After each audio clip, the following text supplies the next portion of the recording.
மேற்கு மண்டல வாக்குச்சாவடி முகவர்கள் மாநாடு கோவையில தொடங்கி இருக்கிறது.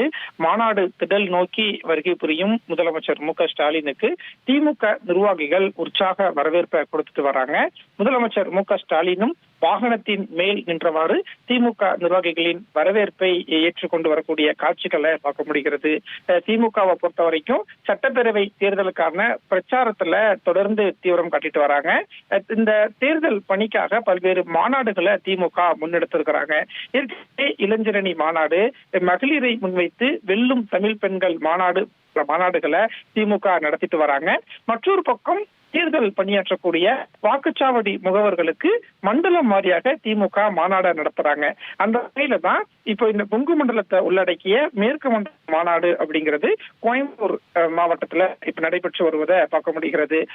கோவை, நீலகிரி, ஈரோடு, திருப்பூர், கரூர், நாமக்கல் இந்த மாவட்டங்களை உள்ளடக்கிய 39 சட்டமன்ற தொகுதியில் இருந்து 1.5 லட்சம் திமுக வாக்குச்சாவடி முகவர்கள் இந்த மாநாட்டில் பங்கேற்றிருக்கிறாங்க. இந்த மாநாட்டுக்கு வருகை புரிந்த முதலமைச்சர் மு.க.ஸ்டாலினுக்கு தான் திமுக நிர்வாகிகள் உற்சாக வரவேற்பை கொடுத்திருக்கிறாங்க. மாநாடு திடலுக்கு முதலமைச்சர் மு.க.ஸ்டாலின் இப்போது வருகை புரிந்திருக்கிறார். மாநாடு திடல் முழுவதுமே திமுக அரசு இந்த 5 ஆண்டுல செய்த சாதனைகளை விளக்கி பதாகைகள் வைத்திருப்பதை பார்க்க முடிகிறது. இன்னும் சற்று நேரத்துல திமுக நிர்வாகிகள், மேற்கு மண்டல நிர்வாகிகள் தேர்தலுக்கு எவ்வாறு தயாராக வேண்டும் அப்படின்னு பல்வேறு ஆலோசனைகளையும் முதலமைச்சர் மு.க.ஸ்டாலின் வழங்கியிருக்கிறார். இன்னும் சற்று நேரத்துல இந்த மாநாட்டுல முதலமைச்சர் உரையாற்றவும் இருக்கிறார்.